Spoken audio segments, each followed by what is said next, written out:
Now let's talk about accessories for lighting fixtures. And the first and the most common accessory for conventional stage lighting is going to be gel. Gel is short for gelatin, and in the dawn of electric stage lighting, right, even before electricity, they used to take gelatin, essentially Jello, and pour it into pans and let it sit in the sun until it dried. So you could imagine your favorite strawberry Jello poured into a pan until it dries. You would get a sheet of gelatin, right, after it dried, that had a pink or a red color to it. Well, we've moved past that now, and now gel is made with colored mylar, right, or plastic, right? So it simply comes in a sheet of plastic that then we can cut into shapes, right, and then we can put it into these frames and insert that in front of a lighting fixture to change its color. Gel comes in a wide array of color and is made by a variety of manufacturers, and every color is assigned a number. So here we can see that Pale Bastard Amber is color 302, and this exotic Sangria is R39, and here's some that are back here in the 60s. Each color is assigned a number. In addition to the number, there is an abbreviation for the manufacturer. This manufacturer is called Roscoe Lux. So if we're labeling gel, we want to label it by its manufacturer and by its number.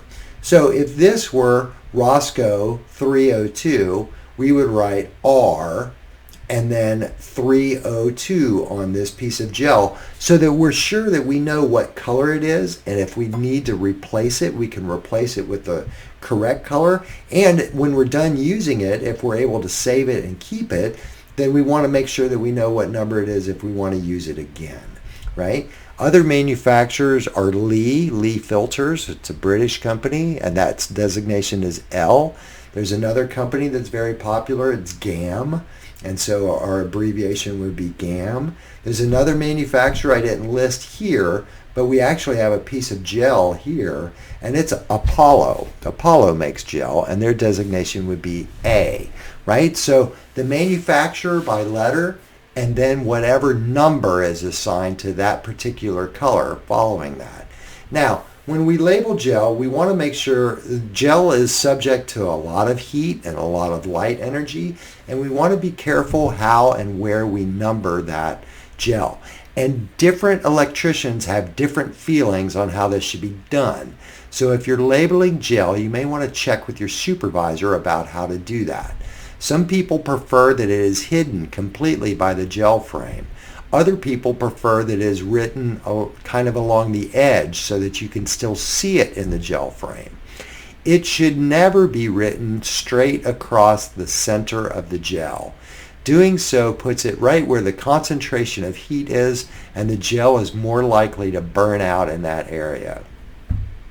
Labeling gel is done with a China marker, right? China markers come in a variety of colors, but primarily we use white and black.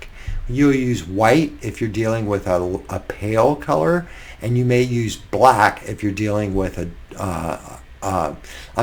use white if you're dealing with a lighter color, and black if you're dealing with a darker color. I have that reversed. Whichever way it's going to work best. Black for a lighter color and white for a lighter color. That's how it should be, right? And the labeling of gel, and it's done with a China marker, which is like a wax marker. Some people say, well, why not use a Sharpie? Well, a Sharpie tends to be black. We use black Sharpies.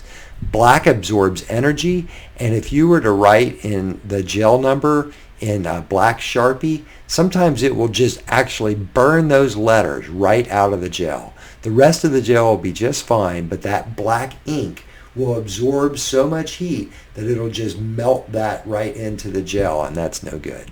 Let's talk about installing gel. The front of every lighting fixture, conventional lighting fixture, is going to have two slots. It's going to have a slot in the very front, right, that is nearest the lens, and then oftentimes it will have a wider slot further away from the lens. The other thing that fixtures have is a little clip. It's usually a little piece of wire, a little bent piece of metal, and by sliding it sideways, you're able to release that clip, swing it up out of the way, and then you can take this metal frame and slide it into the slot. And you're going to want to slide it into the slot nearest the lens, and it'll become apparent in just a moment why. Now, it doesn't really matter, but it's good practice. As you look at this gel frame, you'll see that 3 sides of it, it's just a piece of sheet metal that has been bent over along one edge. There's one edge that's bent, and all the other 3 sides are open and can be pried apart. And if you look at this image, you can see that this one has been bent apart a little bit permanently. And what you do is you just stick your finger in there a little bit to spread it apart, and then you can slide the gel in from the edges, right? And then when you insert the gel frame, go ahead and insert the gel frame not only in that back slot, but with this bent edge first. If you'll do that, it'll go in easier, right? And it'll hold the gel more secure. Once you have the gel installed, just go ahead and lower the clip from the top, and that will make sure that the gel can't get bumped out, and that it's safe in the event that somebody were to turn this light upside down. We just want to make sure that gel frames stay in. Right, so let's look at some other accessories that might go in. Right, so there are things that we might want to put on the front of a light, like a barn door. Barn doors are very popular with Fresnels, and they get their name just because they look like giant barn doors, and they can be used to shape the image of the light. So by lowering this bottom barn door, I cut off the bottom edge of that light a little bit and bringing in the side door, and I can shape and I can customize even a wash light with some basic shapes just by closing in these barn doors. Now, this sort of accessory, like a barn door, right, will work with a gel, and if our gel is in the back slot, the front slot is designed to hold accessories, to other accessories that might go in. So to install a barn door, you would have to open the gel clip again, slide the barn door into that front set of slots, and then close that gel clip again. Some other things are a top hat, and a top hat is described just because it looks like a top hat. It's essentially a gel frame with a little snoot on the front.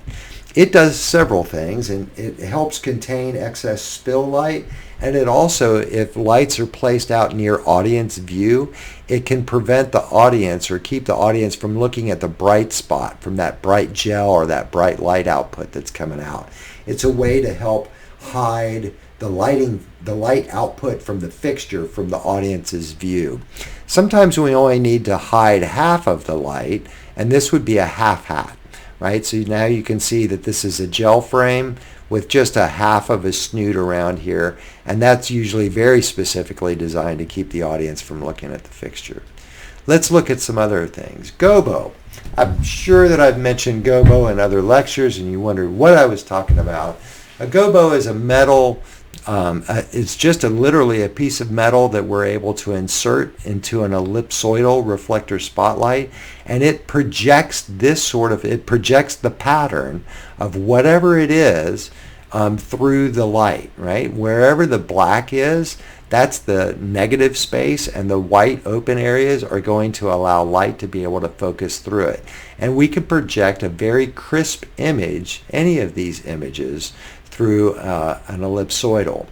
Gobo stands for Goes Before Optics. It's not just a random name. Goes Before Optics, right? Which means that it goes before the light gets to the lenses. Remember, an ellipsoidal reflector focuses all of the light into a single point, and that single point is in the plane where the shutters are.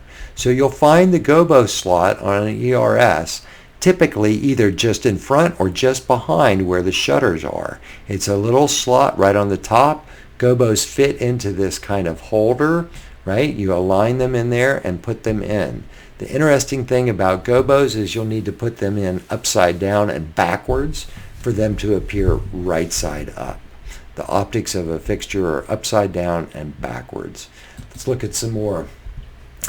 Most fixtures have then a larger slot in front of where the pattern goes, in front of where the gobo is, right? So the gobo would fit right next to these shutters, and there is a small access panel that you can loosen 2 screws and slide this little panel out, and it reveals a larger slot.